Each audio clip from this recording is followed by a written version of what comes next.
All right. Appreciate it, Rick. David Green, alcoholic. David. And an addict. Very grateful to be here tonight. Grateful for a recovery date of August 8th, 1994. Awesome. And for that, I'm truly grateful. Man, I'm glad to be here with you guys. Solutions Group. I love the name of your group. There is a solution. You know, it says in our book, there is a solution. And, you know, whenever I seen what the problem truly was in Alcoholics Anonymous, man, there'd better been a solution. I know that for sure. See, I thought the problem was alcohol. I thought the problem was drugs. I thought the problem was lust. I thought it was all this stuff, you know. All that stuff went away, and 9 months later, I'm crazier than hell and can't figure out why. If that was the problem should have went away 9 or 11, 12, 15 months ago, whatever it is. But that's not the problem by far.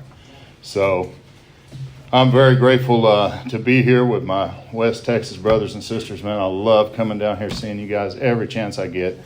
It's become a yearly deal now. You guys come up to Oklahoma, and you know, we have a good time up there, man. We get together, we do a good meeting, we eat some good food, and we do some ceremonial sweat lodges, and we get into some spiritual experience and get with the Creator as we understood Him, not as we understand Him. If I understand Him, then it's understand. You know, I don't need no more. But as I understood Him, as I grow, I continue to have understood more and more and more. So.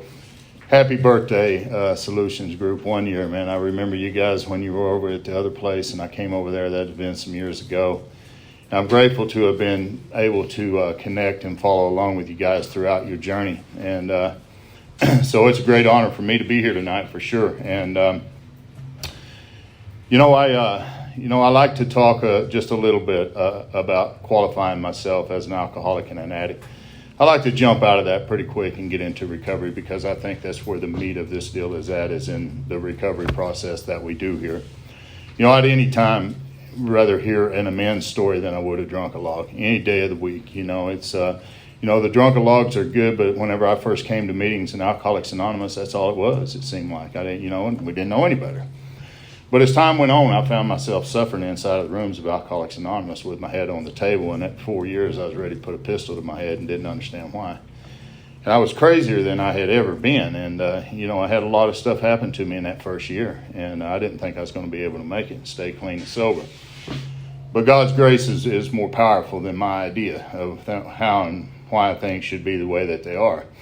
And, it's by that grace that I was pulled out of that living hell, put into the solution, the big book of Alcoholics Anonymous, laid out as it is, and worked the steps exactly as they were written in that book. And I recovered from a hopeless state of mind, and it has been an incredible journey ever since. And that was almost 27 years ago now. I'm 28 years plus sober as of August of this year. And, it's just an incredible journey. And so...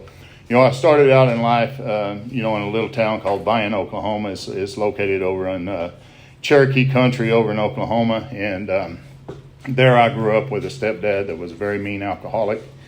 And he was a very abusive alcoholic. And he used to whip our tail good. I mean, not just a whipping, but a beating on many, many occasions. And, he did some crazy things. And, so there was a lot of abuse from the very beginning in my family, in my life, and that's just kind of the way I grew up.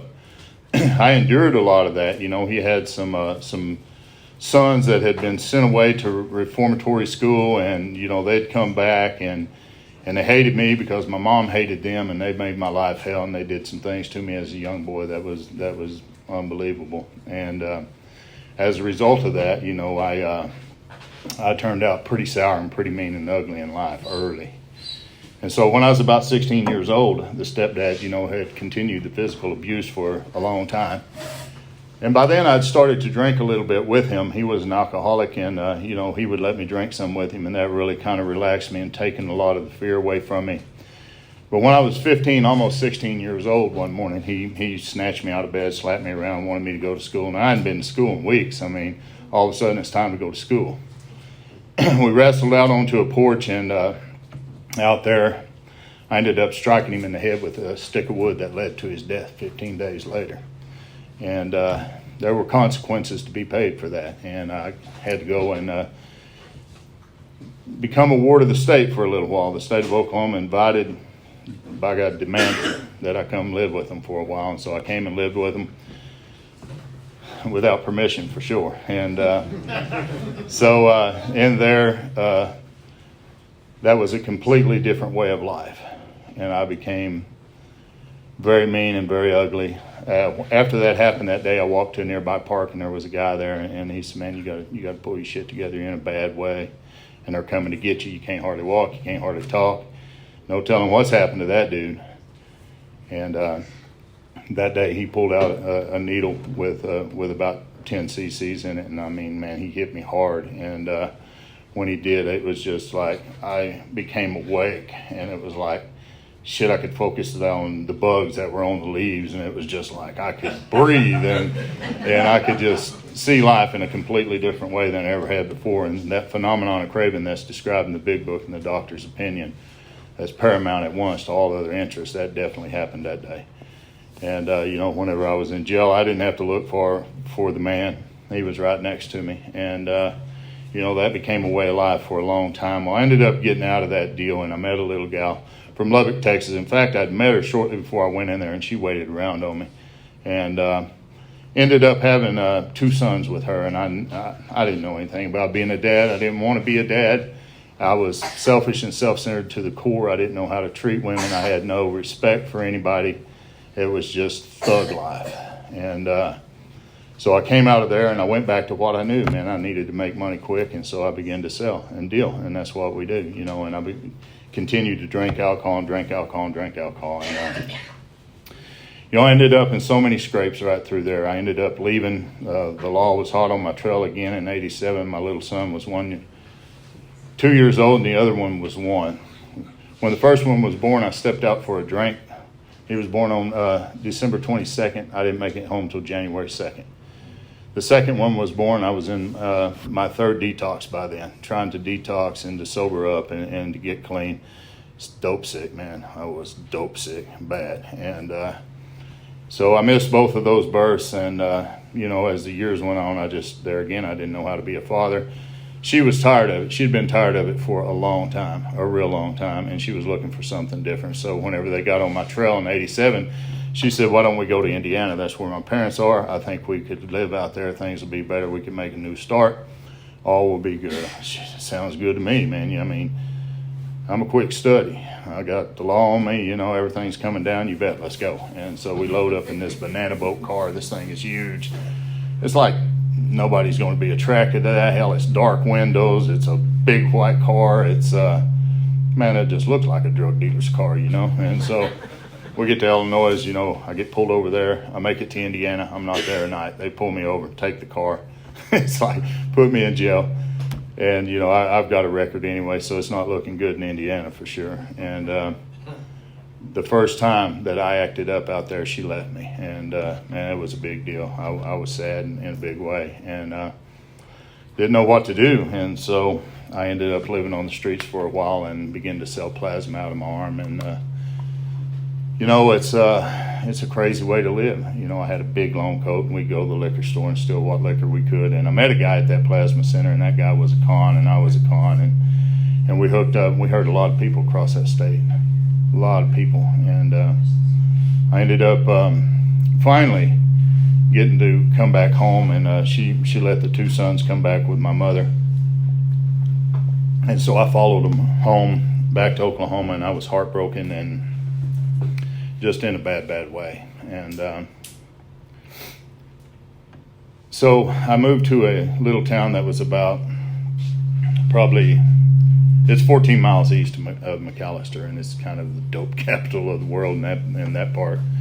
And so I got down there, and it was no different, man. I'd met a gal, and I'd begin to run around, and I'd leave those boys here and leave them there, and then I'd come to, and I couldn't even remember where they were at. And so anyway, somehow I got a car. My mother had signed for a car. Man, I didn't even have a driver's license, none of that stuff. So I ended up every night I would go to a nearby bar, and I would drink until I just couldn't drink anymore, and then I would drive home. Well, one evening this old gal really pissed me off. Anyway, she had those boys, and I wanted them back. Them was my boys, and I wanted them, and I'm drunk, and she's trying to get away from me. She's just trying to keep me from hurting them. And so I'm chasing her down the road in that car, and they're in the back, and I'm hitting that car as hard as I can, pushing her down the road. And finally, she pulls over, scared to death, and let me have the boys back. And I'm drunk. I mean, hell, they're 4 and 5 years old at that time, if that. And so later that night, I wake up and I'm in an 8-foot canal with that car nose down. And I've been drinking moonshine whiskey. And I love moonshine whiskey. God, I love moonshine whiskey. And so anyway, I came to, and the boys were nowhere to be found. And it scared me. It scared me. And looked around for a minute, but the very next thing was I looked to the side, and there was still that quart jar. And it was capped, so it didn't spill everywhere. And not another thought about those boys, man. I went right back to drinking that whiskey. And I ended up in jail. That was going to be like my 4th or 5th DUI. Man, I was going back for a long time. I mean, they were talking a long time. And there was a guy in that town, and I don't know why he gave me a break, but he did. He ended up not charging me for DUI that night, and he let me out.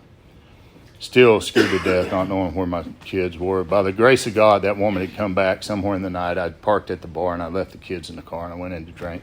And she come back and got them out, thank God, and took them with her. And so I was headed over that morning to go get them. I just glanced to the right. There was Edie's bar on the right, and I thought I'm just going to stop in for one. I didn't make it home for a long time.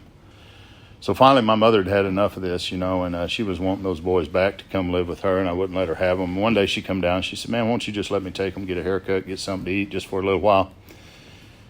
She said, here, man, here's some money. Go have a drink, whatever you want to do. Let me take them. And so I did. I said, yeah, take them. And she had called my ex-wife, and they met halfway. The wife had came back from Indiana, thank God. I didn't see it that way at the time, but she come back and got those boys, and it's a good thing she did, because based on the way I was living, they were sure to die pretty quick, and I knew it. And so, but I didn't see it that way at the time. That woman wronged me, and I was pissed, and I mean pissed. And so I remember going up trying to get her out of her house, and she wouldn't come out. And she lived in this older apartment building complex, and I struck fire to that thing and began to burn it to the ground. And shit was on then. I mean, nobody was happy at all. And so, I mean, the cops were looking for me everywhere. 14 miles east of McAllister is that little town that I'm telling you about. And then south of there is what's called Jack Fort Mountains, and that is huge mountains all over the place. You can't be found in there for nothing. That's outlaw country. They let people come in, and they've even shot planes down trying to come in there and raid them and get into their fields and stuff. So I knew I was safe going in there. Damn it, I got drunk on that moonshine whiskey again and started a fire. Man, I like to start fires.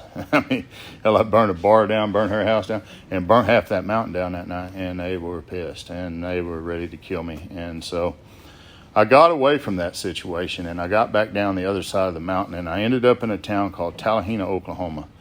And the Choctaws, I'm Choctaw Indian, and part Choctaw and mostly Cherokee. But my tribe, my affiliation with my tribe is Choctaw. So I got down there, and when I got to that recovery center, there were all of these full-blood Indians, and they were badasses. These were big old boys. I mean, ponytails dragging the ground, nose had been cut off and sewed back on. They had shot their dads, and I knew I was in the right place, It was just...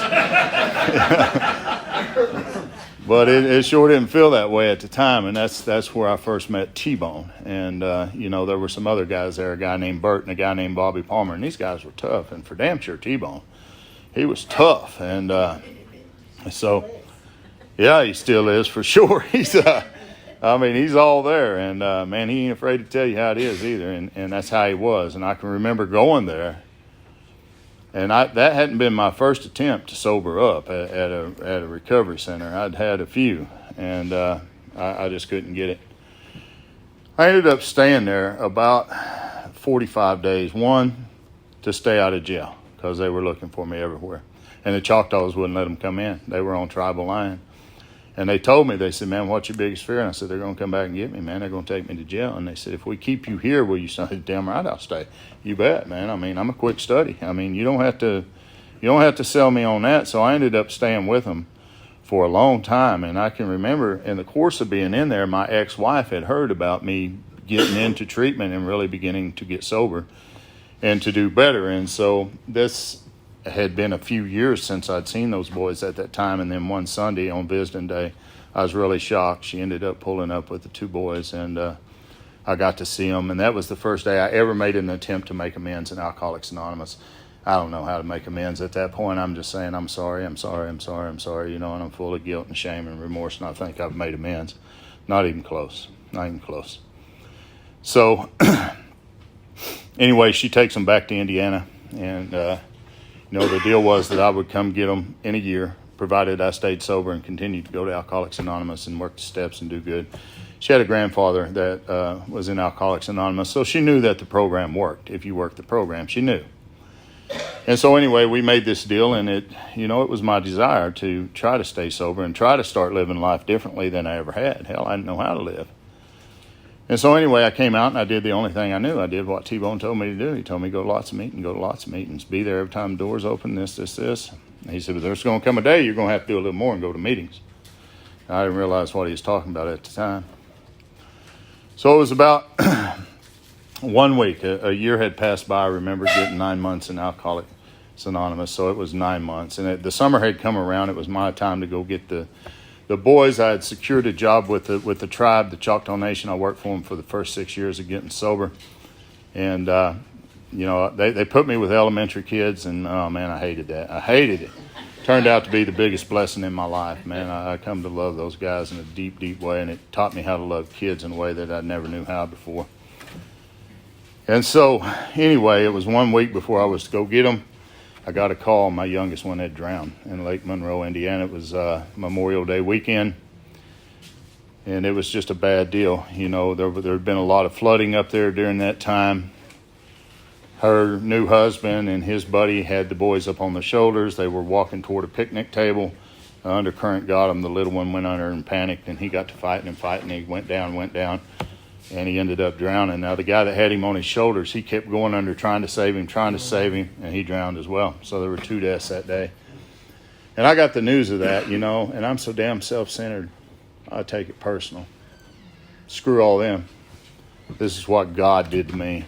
That son of a bitch, and I was so mad about that.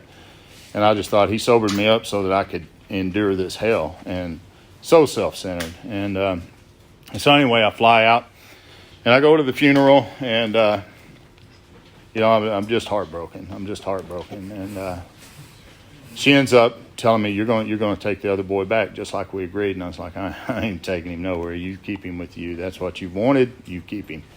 And she's like, I will kill your ass if you don't take him back to Oklahoma with you. And thank God she did. And that woman was mean. I mean, she was mean, boy. I mean, somebody said they were from El Paso. She was from Lubbock. And, man, I tell you, she could fight better than most men that I'd ever met. And, man, I was on the receiving end of a lot of that many times. And, man, I'd go to jail all cut up and beat up. And they'd say, man, what the hell happened? I said, yeah, you ought to see the other dude, man. Yeah, don't even worry about it. And so anyway, it was just a bad deal. So anyway, I ended up bringing my son back with me, and by the grace of God, I didn't drink. But I had it premeditated. I heard somebody say that another brother was thinking about a premeditated drunk earlier. And I'm telling you, I had that drunk premeditated after 9 months. And so I dropped my son off at Tulsa International Airport, put him on a plane, flew him home, was headed for the liquor store. The grace of God intervened that day, and it said, man, you ought to make a call back to the center. They told you, and these are the thoughts that are going on. They told you that if you ever got in a bind, you could call, but if you drank, don't call. I don't want to hear nothing from you if you drank. So the grace of God intervened. I stopped, got a hold of damn T-Bone. Of all people that could have answered the phone, it was him. And I'm like, dude. I'm like, man, I thought you quit. I mean, I hadn't seen him. He'd go away for a week. And he said, no, I go away for a week and I work 40 hours on the weekend. I'm like, is there anyone else I can talk to? He's like, no, it's the weekend, dude. And so we get to talking a little bit, and T-Bone, he tells me, first he offers his condolences, and that's big coming from a guy like this dude. Now, this guy had been in the Marine Corps. He'd been in jail a lot throughout his life, and he understood. He understood emotions, unlike anybody I've ever met before or probably since. And so he told me, he said, man, what do you know about the program of Alcoholics Anonymous? I said, man, I've seen a lot, man. I've been going there 9 months, you know. He said, man, he said, I'm not talking about the fellowship of Alcoholics Anonymous. I'm talking about the program. The fellowship, say, I seen you down at them damn meetings saying how it works under your breath while someone else is reading it. Like you memorized it now and you know all of this. You don't know shit. And that's exactly how he put it. He said, you know anything about the big book? And I said, yeah, I do. He said, boy, you know a lot about a lot. He said, let's hear about it. What do you know about it? I said, well, we read it just about every meeting, you know. He said, do you have any idea what it says? I know you read it a lot, but do you have any idea what it says? And I said, yeah, I believe I do. And so we began to have a conversation based on that. And he told me, he said, man, I'd like for you to open up to the first page in the big book of Alcoholics Anonymous. And so I went to page 1. He said, no, the first page. I flipped over to the contents and this and that. He said, damn it, do you even have a big book? And by now I'm getting mad at this guy, you know, because... So anyway, and I've heard this in a lot of meetings and a lot of places I've been to, so I know he stole it from people. That wasn't original with him. That's what's on the first page, the big book, Alcoholics Anonymous. And he said, this is what you know, not shit about the program. He said, you know a lot about the fellowship. I'm not going to deny that, but you know nothing about the program. Page 18 of our book says that there's a man with the real answer. That he can win our confidence in less than an hour, and until such a agreement is reached, that there's little to no hope for people like us. And so, anyway, as I talked with him some more, I really began to understand what he was saying, and I asked him would he consider sponsoring me, and he came along and he said, well.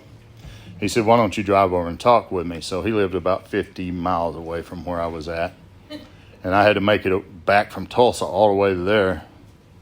And then from there, I drove all the way down to where he was at. And we sat down that day, and he put me in the big book, Alcoholics Anonymous, and it changed my life. He took me through the forwards. He gave me a brief introduction of the history. He put me into the doctor's opinion. He showed me what the problem really was whenever it comes to alcohol.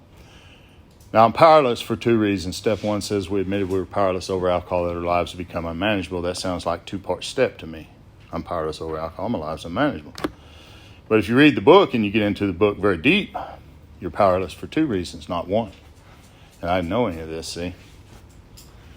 So he said, you've been craving a drink, huh? And I said, yeah, I've been craving a drink, big time. He said, how long you been sober now? I said, about 9 months, moving on toward 10.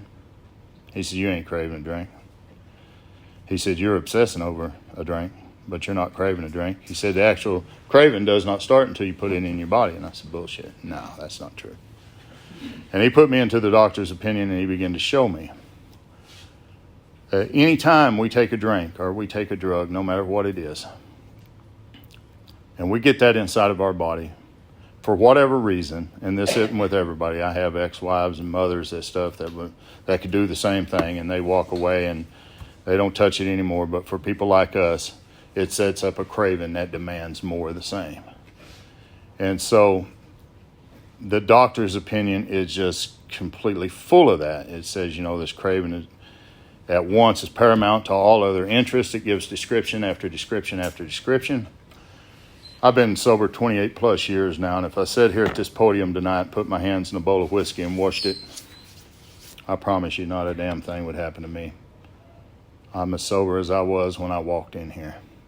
But you let me put that in my mouth and swallow it down into my body, and I promise you something different's going to happen to me that happens to normal folks. It's going to set up a craving beyond my mental control, and I don't care what I do, I'm not going to be able to stop. My ex-wife and me could go to town, we'd get a 12-pack of beer, and I hated her for that. I mean, that's all we're getting is a 12-pack. And I'm like, all right. And so she would drink 3 or 4 beers out of that 12-pack, and I would drink the rest. And she'd be satisfied. That was enough. It may be 3 or 6 months before she drank any more alcohol. It's 3 to 6 months before I stop after that. I am on a run now, and I can't seem to reel it back in no matter how hard I try. So if that's the only problem, the only thing I need to do is not put alcohol in my system and I should be all right. That's what he meant by when he told me, if you haven't drank in 9 months, the problem should have went away 9 months ago. He said, but you're crazier than hell right now. So it's got to be something more than that. So when you move into Bill's story and you move into chapters 2 and 3 of the book, it really begins to hit on the mental obsession of the mind. What happens to us after we've been sober for a while. Here's where the problem is. I end up, it's very tricky. I start resenting people. I start getting afraid of some things that I don't want to admit because my pride tells me, no, don't you let nobody see fear in you. You know what happens when that happens. And all this stuff, yapping. I'm coming to a lot of meetings, and all of a sudden, when I first came here, I was so grateful to hear everything y'all had to say. 6 months later, I didn't want to hear the shit y'all had to say. Not a bit. I knew more than everybody and this and that. That obsession is very sneaky, and it begins to sneak in. So on page 23 in the big book, and there is a solution that says the main problem the alcoholic centers in his mind, not his body. It says that, this would be academic and pointless.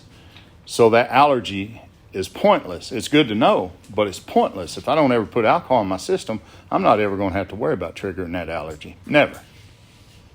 That's not the problem. This is the problem. And this thing will come back, and it will make me believe that it's okay after a period of time, that it's okay to take a drink. I was sitting in a meeting one night, and I can remember it talking to me. It said, they don't know what you've been through. They don't know all the hell you had to go through as a kid. I wouldn't be listening to none of that shit if I was you, and I didn't. I got up and left. And, this just went on endlessly. T-Bone was the first man that ever broke through that ice and really began to show me the solution, which is laid out, and there is a solution from pages 17 to 25. It really starts to hammer in on that, and it tells us that we're going to have a spiritual experience in order to recover. My mind snapped shut right there based on, I grew up they used to drag me to church whenever I was young, and the Pentecostal, they were Pentecostal, and man, they were wild in that place. And hell, I've been in bars that wasn't as wild as some of them services, And so I went in there, and I just couldn't do it. I couldn't take it, and so I left. And I thought that's what a spiritual experience was. But on page 25, it makes a very interesting observation in the big book. It says there is a solution. Almost none of us like the self-search and the leveling of our pride. That's step 4. It goes on to say the confession of our shortcomings. That's step 5. And it makes this statement, which the process requires for its successful consummation. So a thorough 4th and 5th is going to be required here in order for me to succeed. And I began to see that, and I thought, oh man, this is going to be bad. And so anyway, we moved out of step 1, and we got to looking at the unmanageability there in the last part of that. And my life wasn't unmanageable because I drank and drugged all those years and hurt all those people. My life is unmanageable because I got a gaping hole right here, man, and there ain't nothing can fill this up. Not enough money, not enough drugs, not enough sex, not enough nothing. None of that. I do all that stuff, and I still walk away feeling empty and need a drink. And this just went on endlessly, and it just never stopped. So on page 43, the big book Alcoholics Anonymous, from the first 88 pages, lays out the directions on how to work the first 11 steps in depth. 43 of them pages are on step 1. And at the end of page 43, it says, at certain times, the alcoholic has no mental defense against the first drink. At certain times, not all the time. Sometimes I do pretty good, and then at a certain time, boom, it'll pop in my head, and that insanity overtakes me, and I can't fight it off, and I drink or drug or whatever it is I do. And so it says his defense must come from a higher power. And man, I began to shut down because it's like, oh crap, and so we slowly begin to look at step 2, came to believe that a power greater than ourselves could restore us to sanity. And if you look at the first 2 words in there, it says came to. Now, most of us have already came to a belief in something through the years. I mean, hell, we're introduced to it as a kid. We come in here with some kind of a belief. We just do. I mean, very, very few that I've ever met, never sponsored, really you come to. So really, that step is not asking me to believe in God. But that's what I think it's saying. It says came to believe that a power greater than me could restore me to sanity. That sounds like you come to believe in God. But most of us have already come to believe in that. what I find through the big book of Alcoholics Anonymous on page 45, that lack of power is my dilemma, not lack of belief, not lack of trust, not lack of faith, not lack of courage, lack of power. I'm disconnected from this power, and I can't get reconnected no matter how much I try.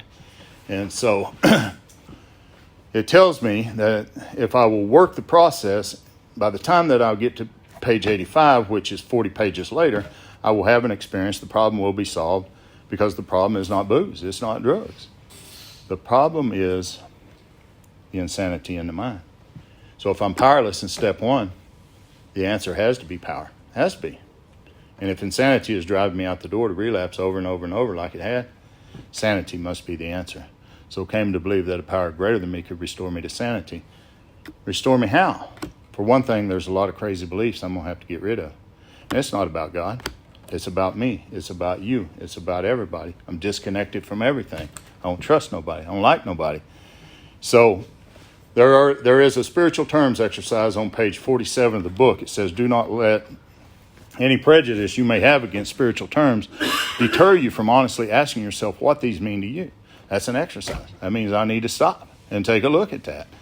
So I take a sheet of notebook paper, I draw a line right down the middle. On the left side I put spiritual terms, and on the right side I put what does this honestly mean to me. Prayerfully, I come at this in prayer. Even though I don't really have much of a prayer life, I come at this in prayer. And what I begin to see, terms has got me blocked. Now, I call it self. Some people call it Satan. Some people call it this. Some people call I don't care what you call it. It's a term.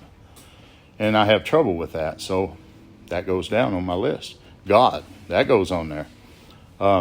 Prayer, meditation, salvation, Holy Spirit, Jesus Christ. I mean, the list goes on and on and on and on. And all these terms is just killing me. And so when I look at it and I ask myself, what does this honestly mean to me?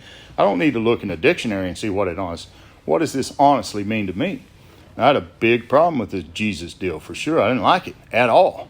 And so I really got to looking at why. Why does this block me the way it does? And here's what I found out. I grew up listening to that in churches all the time. That he was whipped and he was beaten and he was put on the cross and he was killed and it was my fault. That's what I heard. Might not have been what they said, but that's what I heard. And I hated that. Man, don't tell me that. That's a lie. Oh, I get fighting mad boy in jail. I mean, damn near killed a man one time over that. They brought a Gideon Bible. I threw it in the corner, dared anybody to pick it up. I mean, I'll kill you over that. I remember tearing the pages out of it, rolling tobacco and smoking. Anybody ever smoked the Bible? I have. Yeah. And so here's what I found out. It wasn't about all that for me. It's about the resurrection. It's about the ascension. It's about life after death. Isn't that what we do when we come in here? Hell, we're dead. We get up, we walk, we live again. That's what's happening. Yeah. So I can see it now. It's not about all of that. For me, yeah, that happened. I'm sure it did because it says it did. But that's not what I'm interested in. I'm interested in healing. I'm interested in love. I'm interested in the story he tells about I am love, I am hope, I am gentle, I'm compassion. That's what I want. And so slowly, I start to change my view on these spiritual terms. Prayer and meditation the same way. The list went on and on and on. By the time we had moved out of that chapter, and if you get to page 52, there's an exercise called the bedevilments, and there's about 9 questions there. It says we were having problems with personal relationships. We couldn't make a living. We were full of fear, And he had me to write about each one of those. So whenever I started with personal relationships, it had to start with God. That was the biggest problem that I had. Next was my mother, next was my family, next was my co-workers, and it just went on down the line. Slowly, I come to believe that I'm believing in a God that was presented to me by people who were as sick as me. And what I found out, that it was time to release the ideas that were given to me by people who had not healed spiritually. They were teaching me something that they had no idea about, and I believed it to be true. And in the program of Alcoholics Anonymous, I had the opportunity to change that belief and turn my life around, and it has been awesome ever since. I believe in the Creator today. I believe in Christ today in a different way than a lot. Doesn't matter. It works for me. I'm very much into prayer and meditation. I love the ceremonial sweat lodges. I love going to church when I go. I don't go all the time, and I don't feel guilty for not going. I go when I go. And that's the relationship that I have today with the Creator.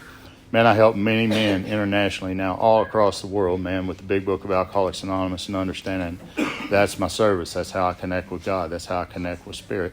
It's about unity. It's about oneness. It's about atonement. And you break that word down, atonement, it means at one-ment. I'm at one-ment with my brothers. I feel that power now. I'm not forbidden from it. Do I still make mistakes? Hell yeah, every day. We all do. So he introduces me to step 3. Made a decision. Turn our will and life over to the care of God as we understood him. And really, he told me, he said, your will is your thinking and your life is your actions. And really, you're not giving anything to God. I don't think you can give anything to God. He's the great giver, not you. And it says, we turned our will and life over to the care of. Big difference in how that's worded. Big difference. So I'm going to place my son to you to take care of until I'm able to come back to get him. And you agree to do that, then we have an agreement. You're going to do that. It's the same thing with that step. By the time we get to page 85 in the book, if you read the book, it says, we can use our willpower along these lines all we wish. It's the proper use of the will. By now, my will aligns with the power of the will of my higher power, and my life, it begins to walk. My will is given back. When I came to Alcoholics Anonymous, they told me, you'll never get willpower back. You better forget about will. You and him are done. You are no longer friends. Bullshit. Not according to my book. According to my book, I will get that back as long as I am in fit spiritual condition. He said, God as we understood him. So I said, Timon, I don't want to hear that shit, because here's the deal. I don't understand God. And he said, well, I don't either. Why the hell would you say something like that? I said, because I go to meetings and I hear it all the time. God as we understand God. He said, I don't know what book they're reading down there at that meeting, but it very specifically tells me in this book it's God as we understood God. It's underlined there and in 11. And here's what I learned. What I understood about God the first year was completely different than what I understood in year 2. And in year 5, I understood something different. In year 10, I understood something different. In 15 and 20 and 25 and now 28, what I've understood has grown as I've grown. When I don't grow, what I've understood doesn't grow. So it's God as we understood him, not God as I understand him. And on page 62 of the book, it says, we decided hereafter in this drama life, we decided. That's the decision. The prayer is not the decision. The decision is on 62. We decided that hereafter in this drama life, God was going to be the director. Well, if God hadn't been the director up to this point, what has been? The book calls itself. And now I'm starting to see what's going on. I've identified with this. It has become my God, and I didn't even know it. The book talks about the God of reason. It uses a capital R. Think about the word reason. Where the hell does that come from? The head. And so I identify with that. I begin to move away from it. He says, all right, we're going to do this prayer. He says, it talks about a keystone here. And he said, this is the arch to freedom. In any arch, the keystone sits right in the middle. And he said, if you try to hold that up there and you try to put the cement and all this stuff there, and while you're holding it, you ain't going to be able to do it. You're going to have the help of another man. And he said, that's how the step is. You've got to do it with somebody else. And so we read the book and we read through the promises. There's about 14 of them all the way down to that prayer on page 63. We get into the prayer, we read it. We read down a little farther. It says, we found it very desirable to take the spiritual step with an understanding person. Voicing it without resonance. I said, bullshit. No. I'm not doing that. And he said, you're going to do that if you're going to do it with me. And if you're not going to do it with me, then you need to figure out what else you're going to do. I said, I'm not doing that. And he said, well, maybe we ought to back up to step 2. And I said, I'm not backing up to step 2. He said, I guess we're done. I said, I guess so. And so I left his house. I come back a week later and I said, I'll do it. And he said, why? And I said, because I'm a damn sight more scared of this than I am of you in that prayer or that prayer. And if you promise me that that'll go away, I'll do it. He said, I can't promise you that. He said, the book says that Sometimes an effect, a very great one, was felt at once. Sometimes it might not. He said, but if you humbly do that prayer the way it asks you to, I said, it's not asking me to do the damn prayer on my knees. It's not asking that. He said, no, but I am, and if you're going to do it with me, that's the way we're doing it. Oh, son of a bitch, you know. And so, very reluctantly, I got on my knees that day, and I voiced the prayer out loud. Now, if you notice in the book, there is no amen at the end of that prayer. He told me, don't say amen. Because anytime you do that, that closes out the prayer universally. That's a universal prayer. It closes it out. That prayer is not going to be closed out. In fact, you're going to use that prayer moving forward in inventory as you go all along. Amen doesn't come until the 7-step directions on page 76. So that body of work from 3 to 7 is prayer and action, prayer and action, prayer and action. And what I didn't know is I was about to launch into a course of vigorous action like the book talks about. And I was going to do a thorough 4-step in a way that I'd never done one before. And so the step says it's better to meet God alone. They're on 63 in the book. And he stopped me with those 2 words. It says, meet God. He said, this is where you're going to meet God. Right here. So, shit. All right, man. And so I got down and I remember doing that prayer, man. And I was just wore out. I mean, it just it seemed like all night to say them words. So I got up. He gave me the directions to the 4-step. I left his house. I drove about 50 miles back across the mountain. And by the time I topped that mountain, man, there was a peace that come over me unlike anything I'd ever had happen to me in my life. For the first time in my life, I knew what the hell was wrong with me. It wasn't alcohol and it wasn't drugs. It was self. It was decisions based on self. The book says self manifests in various ways is what had defeated us. There's 2 words that grab me. One is self, the other is us. They're not the same. I identify with it. Now I'm beginning to break away from it. And it's just like an unbelievable, Bill Wilson says, that it was like the clean wind of a mountaintop blew through and through him. That was my experience. And all of a sudden, man, I'm on fire for this deal. And it's unlike anything that I've ever experienced in my life. I'm going to meetings, I'm talking different. I'm showing up early and I'm staying late. And people are attracted to that. And they're wanting to know what the hell I've done. And I start putting them into the big book, Alcoholics Anonymous, and we all start doing it. And it's pretty cool because, I dive immediately into a 4-step. I make a list. I come back in 19 words or less, like it talks about on page 65.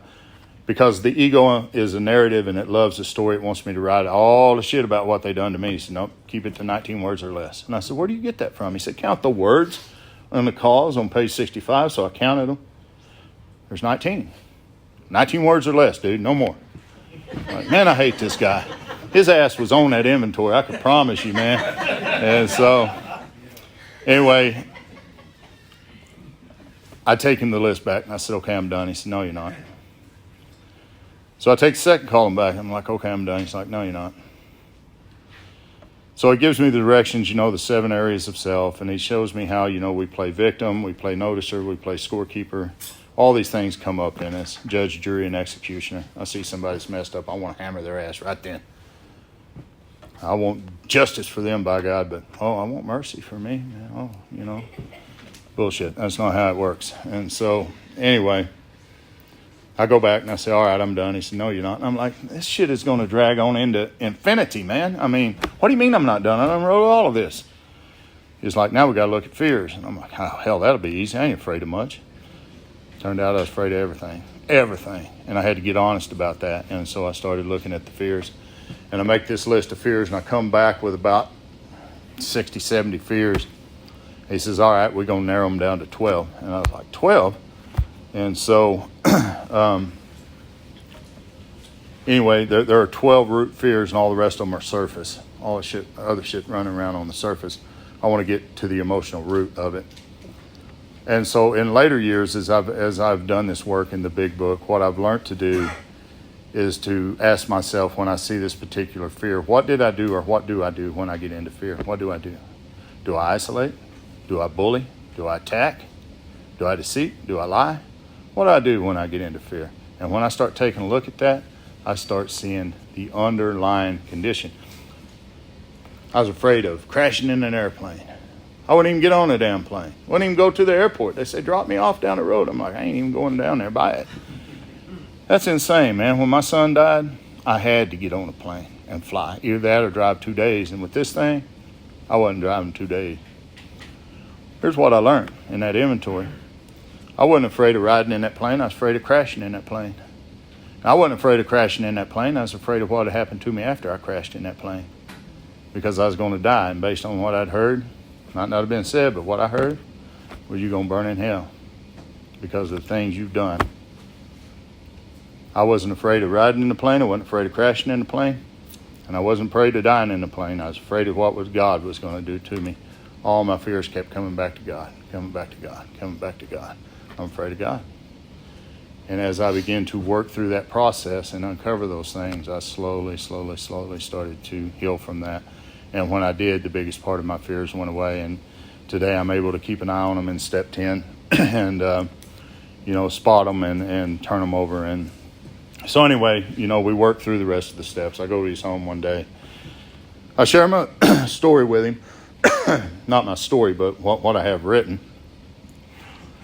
And I was quite sure he was going to tell me, David, don't you ever come around my wife again as long as you live.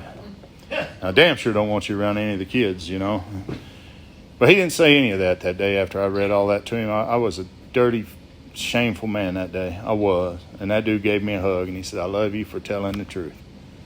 And I got up that day, and I walked away, and, man, I was a little bit lighter. Had a little sweat around the eyes that day, and first man had to see me that way.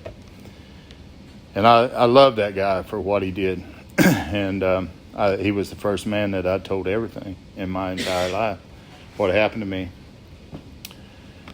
I had a fear of spending the rest of my life in the penitentiary over some of the things that I'd told him. And but I trusted that he would do what the book said, a closed-mouth, understanding friend, and that's what it turned out to be.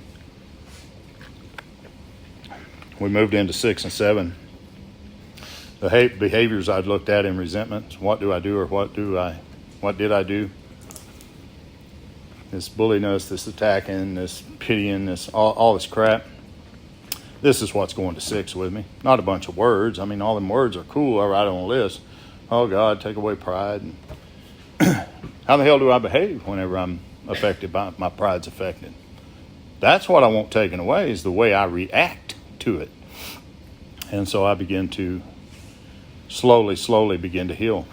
Now, the man that takes the first 5 steps is not the same man that takes the last 7, because there's a transformation that takes place.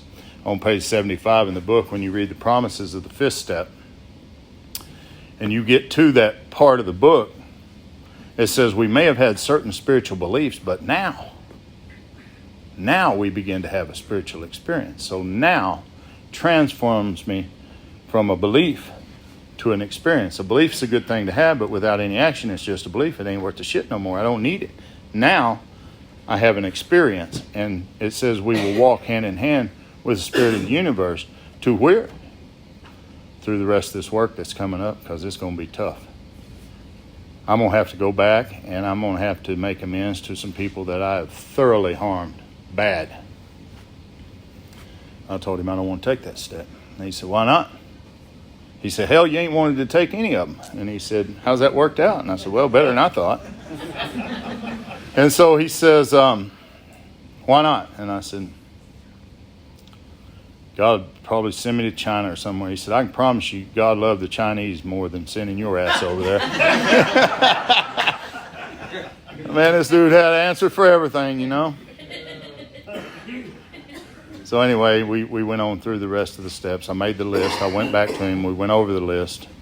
A lot of them were just guilt, no harm. A lot of them were just clearing the air. And then a lot of them were actual harm. And I set out making amends, but I dropped the ball in steps 10 and 11. He and I, life was good. Things started happening. Family reassembled. Job was coming on. Things were good. Sponsoring a lot of guys. And I dropped the ball in 10 and 11. I really didn't move on through the rest of that process. And man, I flew high in Alcoholics Anonymous for years. Slowly, if we don't continue to grow, we're going to start to slip back. And that's what happened. Slowly, I started slipping backwards in my thinking. And the day come that a lot of stuff came out that I needed to address many years later. And I hurt a lot of people, my wife especially. And without going into great detail, I can just tell you that we do serve a God of second, third, fourth, and fifth chances. And I have come back through this work thoroughly.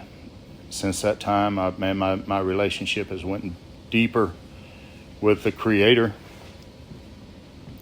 I now practice 10 and 11 unlike anything out of the rest of the steps that I do. If 4 through 9 brought the spiritual awakening, then 10 is the answer to that, because that's 4 through 9 every day. It just is the way it's outlined in the book. It says, continue to watch for selfishness, dishonesty, resentment, and fear. I need to watch for this shit. I need to watch what's going on in my head. I cannot express enough watching thoughts. So when one crops up now, I know exactly what it is. That's what it says. That's step 4. That's what I learned in 4. Selfishness, dishonesty, resentment, and fear. It says when these crop up, not if, when. So they're coming for sure.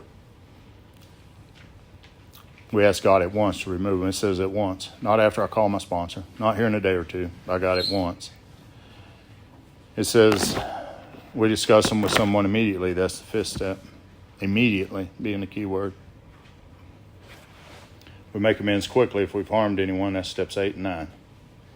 And then it says we resolutely turn our thoughts to someone we can help. I don't even have to help anyone. I just need to turn my thoughts toward helping someone.